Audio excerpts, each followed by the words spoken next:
Hi, my name is Hiba Ansari, and this is interview number 2 for my CAST project. Today we have Saranya joining us. Would you like to introduce yourself? Hey, Hiba. Thank you for having me here. So I'm Thank you. Saranya and I live in Seattle. And I am currently a lab manager at Fred Hutch Cancer Center. And I have my master's in biotechnology. And I've been working as a researcher from past 10 years. That's great. Thank you. That sounds amazing. So what initially sparked your interest in pursuing a career in the healthcare field? Yes. I always loved science and Mhm. especially biology during my schooling. And it's honestly one of my favorite subjects. And I always wanted to choose a career path that related to science. Mhm. And luckily, I've always had amazing science teachers since my school days who encouraged me like in taking up many science projects or like participating in science exhibitions, etc., which later I decided to, pursue a field in science. That's great. Yeah, I'm also a really big fan of my bio classes, which is what inspired me to also look into the medical field. So what's your educational background? What are the steps that you had to go through to become what you are now? Yeah, so I did bachelor's in biotechnology in University of Madras, India, and and then like I participated in various workshops and symposiums during my undergrad, and I did like many projects during my coursework, which really helped me to hone my initial research skills. I later got my master's in the same field, biotechnology, which when I strongly decided that I wanted to do cancer research once I graduate. During masters, I've done various summer internships and a final semester project for like 6 months. And finishing it and answering the research questions gave me an immense sense of satisfaction. And back then, I couldn't imagine what kind of happiness it gives me to pursue it as a long term career. Yeah. So what does a day-to-day life look like in your career? Yeah, so my research mainly involves with blood malignancies and bone marrow transplant outcomes. Most of the blood cancer patients, like multiple myeloma, leukemias, lymphomas, etc., needs bone marrow transplant as a mode of treatment.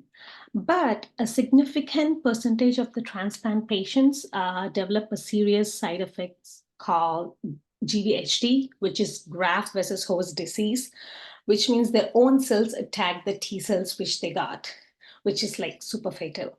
And my research is to figure out why some patients are responding well to the transplant and why the others aren't.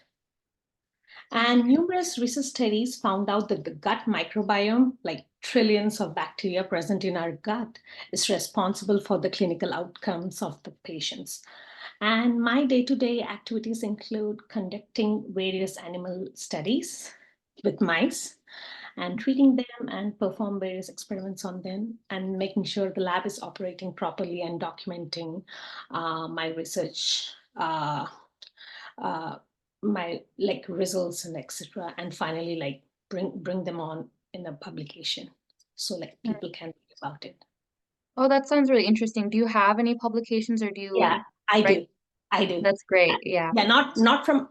I mean, I have like publications from my own lab, and it's only been a year and a half since I joined Mhm. my current lab, so it will take like a year or more to publish a good Okay. data because animal studies take like at least 2 years.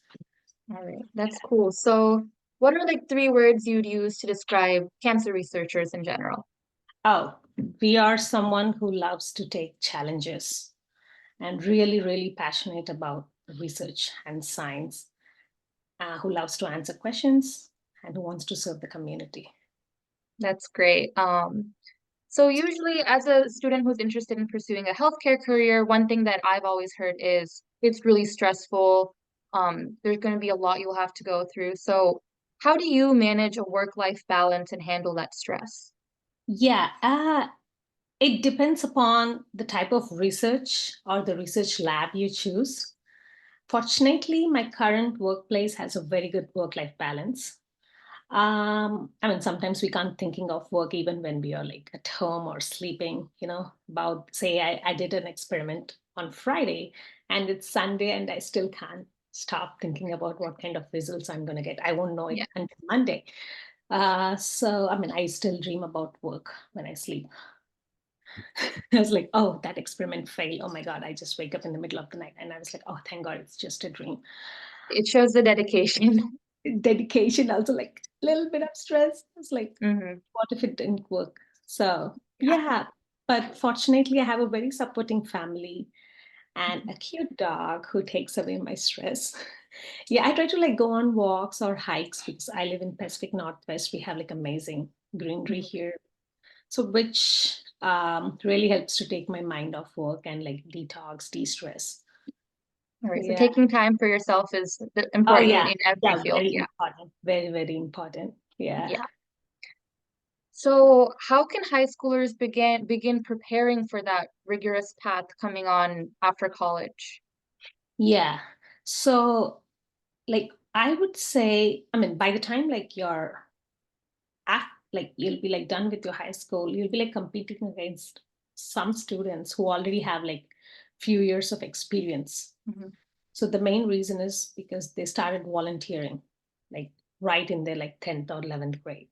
So volunteering or doing summer programs really helps high school students, and I really encourage to start it in a research lab first, just by observing and like seeing like what people like grad students and master students do, just like try to figure out like the basic, observe the basic lab atmosphere, how the lab operates and what kind of research question the lab has. I mean, you don't need to know everything in detail, but just observing it really helps.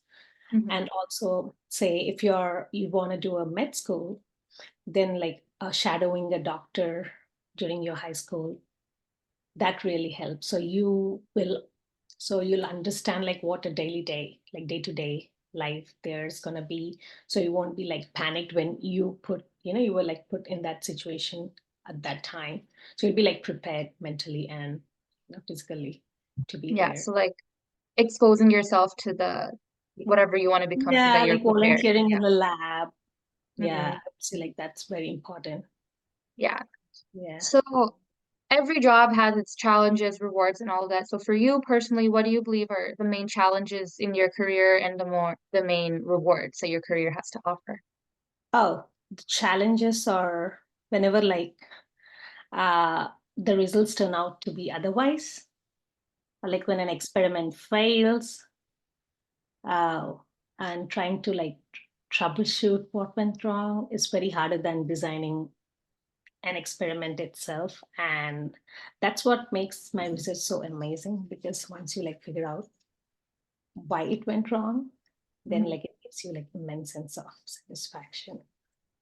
Yeah. Yeah. So from what I'm hearing, I love how like the cancer researchers, they kind of like sound like investigators, like detectives basically, trying Yeah. to solve Yeah. a case that will eventually lead to helping someone in the long run. So that's really cool. How important is mentorship and networking as a cancer research, and how do you practice those values? Oh yeah. So, oh, can you like repeat the question again? Sorry, yeah.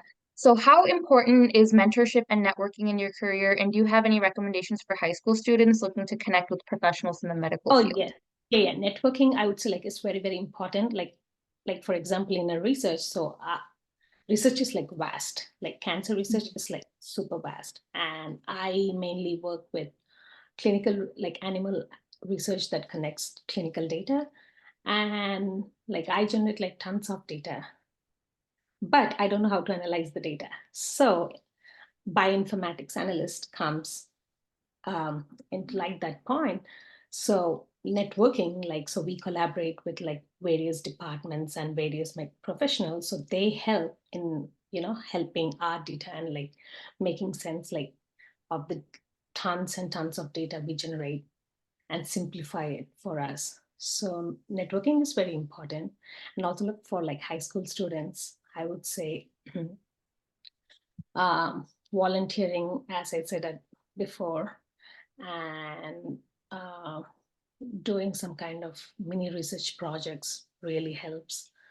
Most of the universities have summer internships for high school kids, and the best way to do is to go to professor's lab page and read about their research and see if it really interests you, because there are like tons and tons of cool work going out there.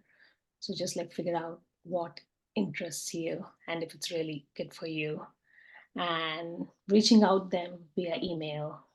Like, if I mean, don't just reach out to one professor, reach out to like tons of them, and yeah, and see. And then they'll like let you know like what to do. We are going to have a high school student in our lab Hmm. in like few weeks.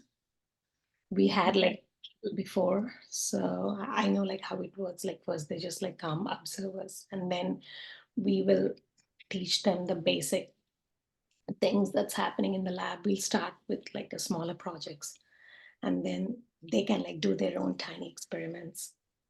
All right. So thank you for the insightful advice. So everything that you've shared with us has been very insightful and educational. So do you have any final thoughts, final advice, overarching advice for high schoolers interested in pursuing a healthcare career? Oh yeah. Yeah. Don't give up, and you have to start from somewhere. Like, don't get disappointed when a particular professor doesn't answer you. Like, they would have gotten like hundreds of email from students with similar backgrounds. So try to reach out to multiple people, find out like university specific programs, and like figure out your real interests. It's Mhm. fine to like say you join a lab, you didn't like it. It's okay to go to a different lab and observe that, because sometimes one lab setting is not for you. So it's better to explore and figure out your true passion. Thank you Yeah. so much for all of your helpful advice, and I really hope that this helps students interested in pursuing a healthcare career. Thank you so much. Yeah. Thank you for having me here, and good luck to everyone. Yeah. Feel free to reach out to me whenever you have any questions, Hiba. Thank you.